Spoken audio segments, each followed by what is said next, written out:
Hey guys, it's a Sunday afternoon here in central Pennsylvania, and this morning as I thought about what would I like to kind of share, one of the things that we've started going through now with teenagers in the house is the thought of girlfriends and boyfriends in our kids' lives, which I don't know about you guys, but as a dad, like, I hate the idea of them.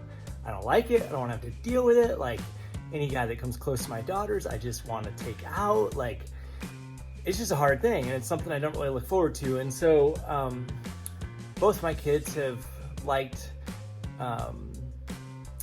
different girls and guys at different times and gone through that whole thing. And what I often found that my immediate response was, I'm just gonna pray that like the guy will be gone out of their life, that like, or the girl will be gone out of their life, that you'll just kind of remove them, Lord.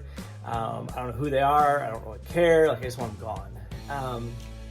And a few weeks ago, and really kind of a Holy Spirit led moment, as I really try to live right now in just the simplicity of believing that the Spirit's at work. It was a Holy Spirit moment where I was praying through some of this and praying really just kind of this idea of, Lord, like, just kind of remove this person from my kid's life, remove the distraction.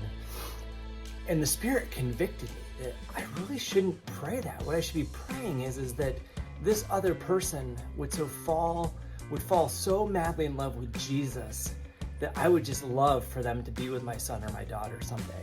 Like, my prayers then started to change, and it will for the rest of my kids' lives as they date different people. No longer will I pray for them to be removed from their life. I'll pray that God will do a great work in their life, that they will become an amazing young woman of God or an amazing young man of God that is a leader that takes great steps of faith, and that would impact my kid to love the Lord more, and that my kid would lead that person to love the Lord more. And so dads, right now, if you're wrestling with who your kids may like or what's going on there, like, maybe they're not a great influence, but maybe rather than praying that God will just remove them from their life, maybe start praying that God would do an amazing work in the life of that individual.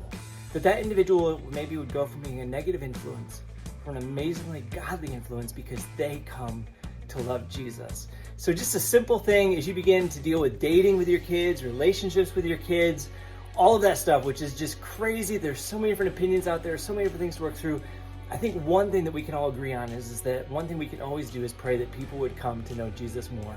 And to pray for that, for the person that our kids may like, is a pretty honorable thing. I think you'd agree. So take that, go love on your kids and spend some good time with them. Bye now.